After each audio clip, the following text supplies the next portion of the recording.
I'm happy for you na despite of all the challenges, economic, career, it turned out na mga anak mo naging achiever. Anong pangarap mo sa kanila someday? Alam mo, Yorme, pag nananalangin ako, detalyado yung panalangin ko. Kasi sabi naman nila, wala namang masama doon, di ba? To the point na, alam mo ba, hanggang sa magiging apo ko, pinapanalangin ko na. Hindi dahil sa, sabi ko, syempre, right time naman, ano? Yeah. Pero, ganun kasi ako pag nananalangin ako, health-wise, syempre, di ba? Safety, blessings, di ba, and all. So, sa akin naman, yung maging makatapos sila ng pag-aaral, maging matagumpay sila sa pipiliin nilang propesyon, kung ano man yun. At higit sa lahat, wag na wag nilang pababayaan yung pagsamba o yung faith nila. Kasi para sa akin, kung lumaki silang mabuting Kristiyano, everything else follows, di ba? Everything will fall into proper places. Pag gano'n, naging mabuting Kristiyano ka, ano pa ba yun, di ba? Pag mabuting Kristiyano ka, yun na yun may takot ka sa Diyos. May pakikipagkapwa-tao ka, di ba? Pakikipagkapwa-tao ka. Yun. May malasakit ka sa kapwa. Yun. May pagmamahal ka sa sarili mo, sa magulang. Yes. May respeto, di ba? Kompleto yun. Yes, ang pagiging mabuting Kristiyano, di ba? Kaya yun talaga yung laman ng panalangin ko. Lagi yun, araw-araw yun, kasama yun sa panata ko rin, para sa pamilya ko. Alam mo noon, Yorme, nung buntis ako, definitely pala, baka po pwede, lalaki po yung unang anak ko. Ganun ako. Pero kalooban niyo pa rin po masunod. Ganun yung ending ko sa panalago. Binigyan naman ako, anak na lalaki, si Christoph. Sabi ko, baka naman po pwede, babae na. Yung next naman, di ba, yung pangalawa. Kasi po, may anak po akong lalaki, para kompleto na po. Binigyan naman ako, babae. Nung pangatlo, sabi ko, kawawa naman po si Christoph. Baka naman po pwede, may kalaro si Christoph. Na lalaki po ulit. Binigyan naman si Grant, di ba? Lalaki ulit. Nung pang-apat, kasi yung pang-apat, unexpected blessing na ika nga eh. Kasi gusto ko talaga, gusto namin talaga, 3, di ba? Para sapat na, kumbaga. para walang tinatawag, kasi hindi pwedeng middle child na tawagin si Acacia dahil only girl siya, di ba? Pero syempre may unexpected blessing. At saka, ang sarap sa San Francisco eh. Nababad! Made in San Francisco eh. So, nung pang-apat, sabi ko, Ama, bahala ka na po. Okay na basta healthy, safe yung paano. So yun, alam mo yun yung ang pagsagot ng Ama o ng Panginoon sa panalangin. Yes. Ay, maraming pamamaraan. Sa iba't ibang pamamaraan niya ibibigay sa'yo. Lalo na kung deserve mo yun. Kung hindi naman ibig sabihin mo magtatampo ka, di ba? Maaaring hindi pa yun ang tamang panahon. Lagi ako naniniwala dyan. There's always time Right time. God's perfect time. Blessing ng Panginoon. Minsan nga nandyan na binigay na pala Hindi mo lang naunawaan. Ako, naniniwala ako sa ganun. Di ba? Kasi ang Diyos mapamaraan Ikaw lang yung kung paano ka lang magiging maunawain. Kaya lagi ko nga sinasabi sa iba at sa mga anak ko, kailangan matutunan nyo yung kahulugan ng kabubusugan. Kapag may kabubusugan ka, magiging mas masayahin ka. Kasi everything is blessing. Yes. Health is blessing. Totoo When naman, you're healthy, totoo. it's already a blessing. Bali, wala ang marami mong kinikita kung mayat-maya may sakit ka. Exactly. Mayat-maya pinagkakagastusan mo yung kalusugan mo, di ba? Para sa akin, yung kakontentuhan, katulad na sinabi mong kabubusugan. Importante yun, di ba? Yung may kakontentuhan ka at wag mong madalas na hanapin sa'yo kung ano yung wala. Tapos hindi mo naman na-appreciate kung ano yung meron. Kung ano yung nandyan. Pinagpapasalamat mo dapat sa Diyos kung ano meron ka sa... Yes, galing. Hindi, kasi yun Pareho naman. tayo halos ng mindset. Ganun yata mga batang tondo. Di ba? Dahil exposed tayo sa Trivia. Alam mo, si Gladys, batang tondo rin to. Tondo girl talaga to. Proud Shoutout sa tondo mga girl. taga Antonio Rivera. Yes! Mga taga Antonio, taga Bambang, Kirikada, Priscilla, At yung school mo? At Hizon Elementary School. Di ba? Nag-celebrate ng Teacher's Day sa noong nakaraan. Ayan. Ako rin. Pareho kami public education system. Nako, thank you sa mga ibinahagi mong kwento at achievements. And in fact, the only thing that I can do for now is to wish you better things. And the Lord, ang Panginoon, ang Ama, na bigyan pa kayo ng malusog na pangangatawan bilang pamilya. Pero hindi pa dyan nagtatapos ang ating kwentuhan. Dahil meron tayo ditong katuwan. Alam mo dito sa Discovery Night, chill-chill lang. Laging good vibes. Is kuryente. Simple lang naman to, Gladys. Kailangan ka lang makarating from point A to point B nang hindi tumutunog ang buzzer. Ibig sabihin, hindi natatouch yung ring doon sa may kuryente. At kung hindi, may sasagutin kang tanong o gagawing challenge pagka sumagi yung wire. Okay. Meron kang 3 chances para sa laro ito. Ready ka na ba? Ready na, Yorme. Oo. Pero teka lang, Yorme, tatanong ko, makukuryente ba ako? Ayun lang, ang tutulong. Hindi. Ayun, buti Ano lang yan? I think 12 volts. Ay! 12 volts. Yung battery. Gusto mo yung kamay ko, ginaganon ko. Mamaya basa, tapos... Okay, ready na? Ready, get set, go. Ba, steady Nabate.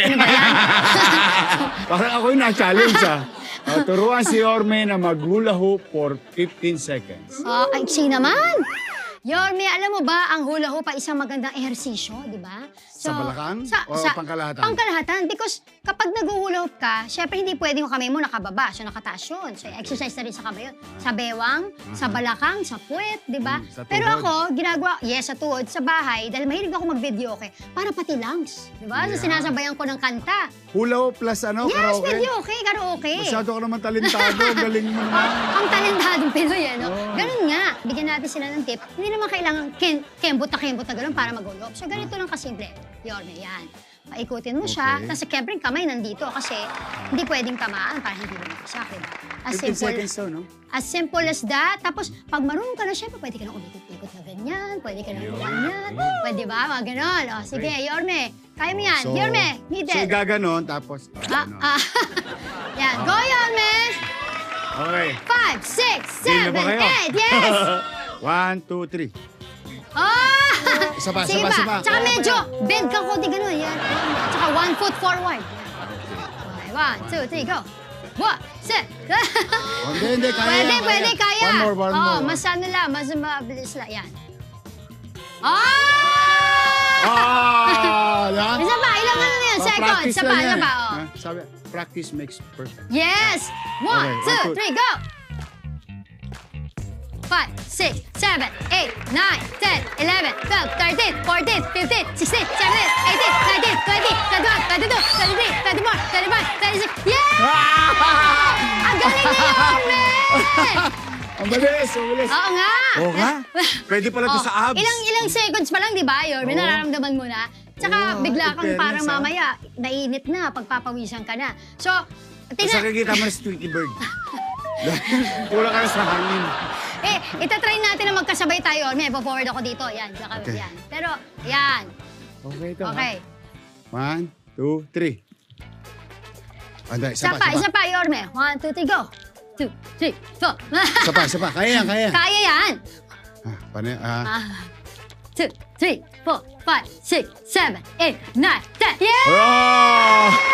Pwede! Pwede! Ang galing mo, Yorme! Thank you. Diba? Thank you. Sabi ni Yorme. Thank you. Ako, kaya mga kapuso. Pigilan niya yung Yossi. Kaya nga, di ba? Bababuya kayo sa dulo. Oo, tama yun. Diba? Yun ang ano nila, tigilan nila yung ano, dapat Thank you. mag-ehersisyo na tayo. Diba? Yun I ang cannot imagine kung magkakaraoke ka pa. Hindi, dalawang ano siguro. Ayan, may meron. Ba? Ha? Yan. Sige. Dalawa pa? 5, 6, 7. I was dying inside to hold you. I couldn't believe. Okay, yeah. Palakpakan natin. Thank you. Dying inside. Next. Yan. Lagi may na ano dyan. Ay! Ayun. Ay, nako. Wala pa nakapasa sa atin, ano? Talaga ba? Oo. Okay, ang tanong. Sino sa mga dating kagrupo mo sa That's Entertainment na pinaka hindi mo ka-close? Ang hirap naman ng tanong. Baka nga hindi ko kilala kasi hindi kami close. Hindi, teka. Paano? What do you mean? Sa Thursday group lang? Kasi noon sa Thursday group pero ako marami kasi kami noon. 200 plus Oo. kami. So, hindi naman ibig sabihin na hindi ko close, ibig sabihin ayoko siya. No? Hindi naman, di ba? Pero, Wala lang chance siguro. Yes, wala lang sigurong chance. Naku, parang wala tuloy ako maisip. Kasi parang noon kasi, nung panahon namin, di ba na, kasi, very tight ang imagine may relationship Saturday namin. entertainment kami, magpa-practice kami. Paano kami hindi magiging close talaga, di ba? Like Smokey Manaloto, Vina Morales, Jennifer Sevilla, lahat kami, Magko-compete. Yes, so, Kasi pag kagrupo mo, ang tendency talaga maging close mo. Kasi, halimbawa, Thursday, di ba? Monday, magre-rehearsal ka. tama. Rehearsal ulit ng Tuesday. Tapos may rehearsal ka pang production. Tapos you go live. So, imposible na hindi kayo Imposible din maging parang magkakapatid talaga o magkakabarkada doon eh. So, wala akong hindi ka-close sa Thursday night. Okay. O, next. Next, ayun na naman. Yan. Mabigat to susunod na tanong. Ay, ano Nako, ba yan? Ayan na. Wala na. Magtatanong na ako. Pag nag-away kayo ni Christopher, paano kayo nagbabate? Alam mo na kung paano nagbabate. Alam mo, typical asawa. Di ba? Siyempre, alam mo si Christopher, ang gusto ko sa kanya, yung hindi matagal magalit. Yung galit na galit, kasi yun, ano din siya eh, vocal din siya minsan, pag nagagalit, ganyan, talagang pinopoint out niya rin, ano. Tapos maya-maya, parang bata siya, no maya-maya, syempre, lambing-lambing na, ganyan. Eh, di ba, mas masarap ang pagmamahalan pagkagaling sa... paggaling sa medyo nagkatampuhan, di ba? Mas mainit ang pagmamahalan. Mga repa, alam nyo na, normal kayo. Kayo naman, Diyos ko, kaapat nga kami. Yun na nga. Hindi, pero in fairness, totoo yun, no? Diba? Paggaling sa galit. Parang tapos diba? pag nagbati na, no? Nako, Diyos ko, umatikabo yun. Kung ano na. Siyempre. Stretching. Oo. Pero that's part of married, At saka, married life. totoo naman yung sinasabi na spice yun, yung pagkakatampuhan, ganyan. Kasi parang ang boring naman kung, di ba, yung lagi kayong okay, ganyan. Bagay. Di ba? So, spice yun eh. Importante, kahit anong hindi yung pagkakaunawaan, hindi pwedeng ahantong yun sa, ayoko na, yun, di ba? Give upan na. Hindi, dapat you always go back dun sa rason kung bakit mo pinakasalan, kung bakit mo kasama yun ngayon, di ba? Kung ganun meron ka realization na, sige, teka, ito ba, matatabunan na ba to? Nung rason na kung bakit ko siya pinakasalan, kung bakit kami magkasama ngayon? Hindi naman, di ba? So, might as well, alam mo yun, eject na natin, delete na natin tong ano na to, di ba? Maraming challenges, economic, psychological, emotional, career, and so on and so. Wala naman talagang perfecto. In fact, hanggang ngayon, I've been saying this so many times, wala ako nakita pa mga perfect rule or formula to successful marriage. It's always about between the two person. Yes. And what's in between them. Usually, God is in between. If you put God first, most likely, mas maganda ang probability of success. No? Hindi siya guarantee, pero yung probability tataas. Yes. Talagang isa rin yung sa natutunan ko na yan. Sa iba, di ba, sabi nga, huwag kayong matutulog ng, halimbawa, kung ano kayo. May mga ganon. Case-to-case basis. Kasi sa amin, ni Christopher, minsan kasi, halimbawa, yung, galit pa ako, halimbawa, naiinis pa ako, di ba? Parang minsan, okay din yung, ayaan mo lang muna, di ba? O bigyan mo muna ng space. Paggising nyo ngayon noon, yun. Di ba? O kaya pagdating ng afternoon delight, di ba? Pwede naman. Kasi, baka ibig sabihin mas ano ka na, in good mood ka na, di ba? Kasi, parang lumipas na yung, di ba? Pabayaan ka na muna. Kasi yung, galit pa ako, sinusuyo ka na, nabubuisit ka pa, di ba? Di lalong, wag kagad ka na, ayaan nyo lang muna, di ba? Ang galing naman yung afternoon delight. Gusto ko yun. Daini. Baka naman. Pero totoo yun, no? Walang hinahanap na oras pagka when you patch things. Basta importante lang yung at the end of the day, you live together and there are kids to consider and marriage. No? Di, tsaka totoo talaga yun, na kahit gaano kayo katagal, well, like for us, 30 years of togetherness. From mag-boyfriend kami, meron mo, that's ako, Mara Clara, di ba, hanggang sa lagi, we see to it, ito totoong-totoo, na yung intimate moments ninyo mag-asawa, wag mawawala yun. Hindi pwedeng yung para na lang kayo nakikita everyday na wala na lang, gano'n. Parang magkasama kayo sa bahay, magkatabi, pero dahil sobrang busy nyo pareho, hindi, hahanapan nyo dapat ng oras. No? Pwedeng, at the end of the day, malalaki na yung mga anak nyo, may iiwan kayong dalawa. Diba? May magkakaroon silang kanya-kanyang buhay. Hindi pwedeng naka-attach ka forever lang doon sa mga You have to let them fly also, diba? At kailangan mo silang bigyan din ng pagiging independent nila. Pero, kung kayong mag-asawa hindi okay, paano yun, diba? So, dapat matatag talaga yung foundation. Kaya nga, inaano ko doon, si Christopher, lalo na, laging sinasabi, bebe, ganyan, labas naman tayo. Kahit na mag-staycation, bawa kaming dalawa, dahil mga anak namin may pasok. Gawin niyo yun. Dati na, nagigilty ako. Nanay kasi, di ba? Pag nanay, hindi yung mga bata, di ba? May gusto mo laging kabit-bit yung mga anak mo. Ganyan talaga ako dati, guilty ako dyan. Pero yun nga, sabihin ko sa mga nanay na katulad ko, sa mga asawang babae, hindi po wag kayong mag-guilty doon. Kailangan din talaga yung may alone time talaga kayong mag-asawa. O, parang me time. We time. Yes, we time. Hindi mawawala dapat yun. Tsaka yung independent, kumbaga yung individuality ninyo pareho. Because ako, I respect him. I never check his phone. Isa yun Wow. Kasi bakit? Halimbawa, may Galing, makita ko dyan. Ang ganda nito. Hindi, halimbawa, may makita ko dyan. So, sinong niloloko niya nun? Di ba, sinong magdadala nun? Yung bigat nun. Hindi ba siya? Di ba? Kung may makita ko dyan. So, sino ang magiging rason para masira yung, kung ano man yung meron ka? Hindi ba siya ang sumiran? So, ano ba yun, di ba? Para sa akin, ibig sabihin, dito magloloko dahil lang sinecheck ko lang ang phone. Di ba? Kung ano yan, di ba? Talagang dapat, wala kang choice. Magtitiwala ka talaga sa asawa mo. May panahon siya minsan kasama ng mga kaibigan niya. Siya din sinasabi sa akin, sige, labas kayo nila Carmi. Kaibigan ko si Carmi Martin, o yung mga ibang mga kaibigan. Labas din kayo. Hindi rin natin sila pwedeng, hindi ka pwede lumabas. Kailangan dito ka lang, ganyan. Hindi pwedeng ganon, di ba? Kasi kailangan, hindi naman tayo umiikot lang yung mundo sa isa't isa. Hindi, doon kayo magkakainisan din di ba? Galing. Uy, palakpakan natin si Gladys. Parang yung sa amin lang kasi, yun ang nagwo-work sa amin. Ewan ko lang ako magwo-work po sa inyo. Pero sinishare ko lang kung ano yung nagwo-work sa aming dalawa. Mga jowa, alam nyo na gagawin. Di ba? Kasi kung magluloko sila, it's their loss, not yours. Yun, di ba? Nako, maraming salamat sa iyo, Gladys. Nako, ito ang huling pahabol namin sa iyo bago magpaalam. Ito ang tinatawag dito, Marites. Ito, Marites, may ibubulong ako sa iyo, hindi maririnig ng ating mga televiewers, pero yung sagot mo lang ang maririnig nila. Yep. Okay. Game ka na ba? Game na. Okay. Ito, unang tanong.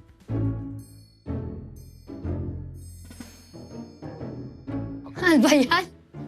Ano? Ibig sabihin na madami?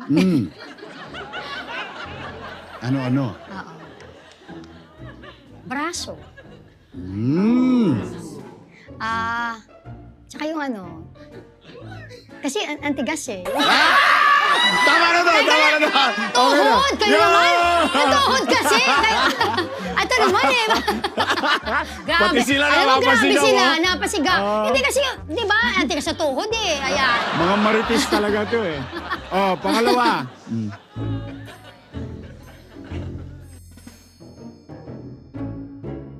Nakakain na Nakakatip pagkain? Ay! Hindi ko masabi kasi magigas ng Tanghali. Afternoon delight. Afternoon Hindi, delight. naka-IF kasi ako. Pareho tayo. Okay. Hindi ako nagbe-breakfast. Isa na lang.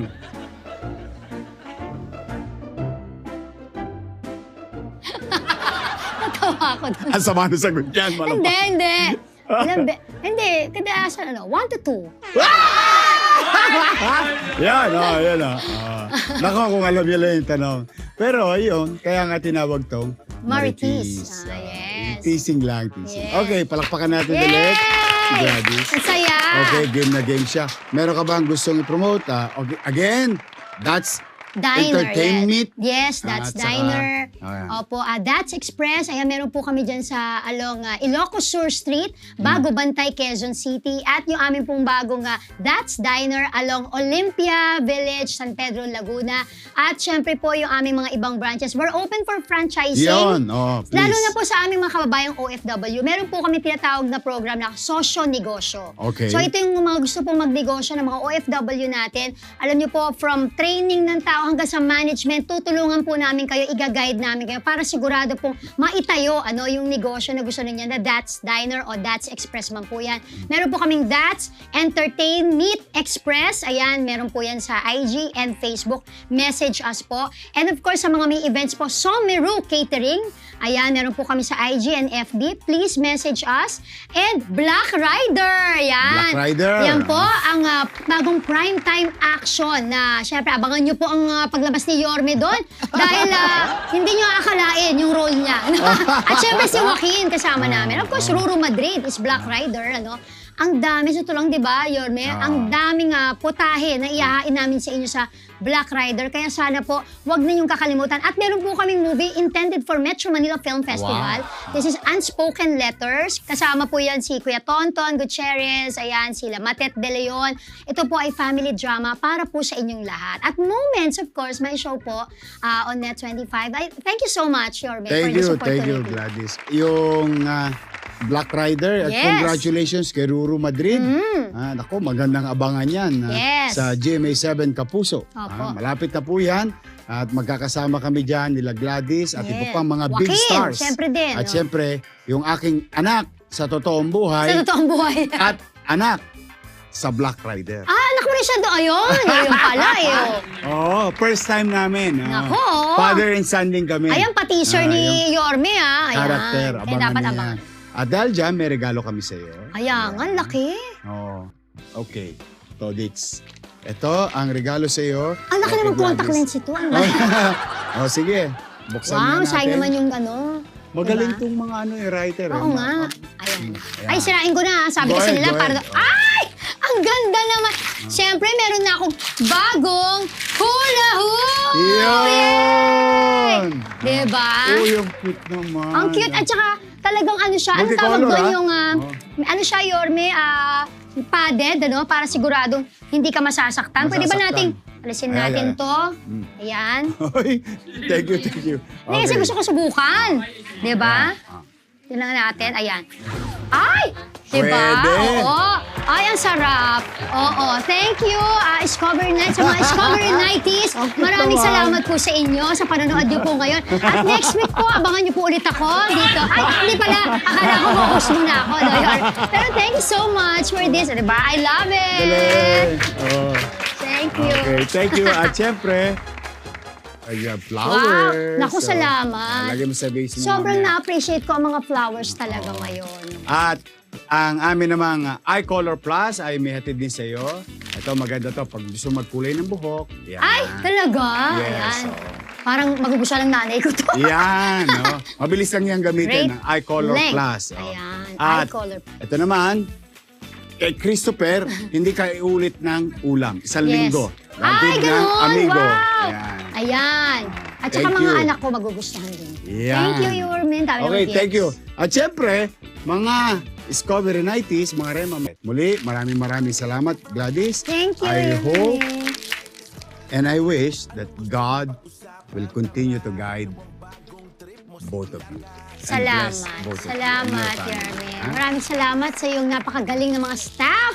Yan, ng Discovery Night. Pulutan sana natin ang aral at mga kwento ni Miss Gladys Reyes ngayon dito sa Discovery Night. Maraming salamat sa inyong pagtutok.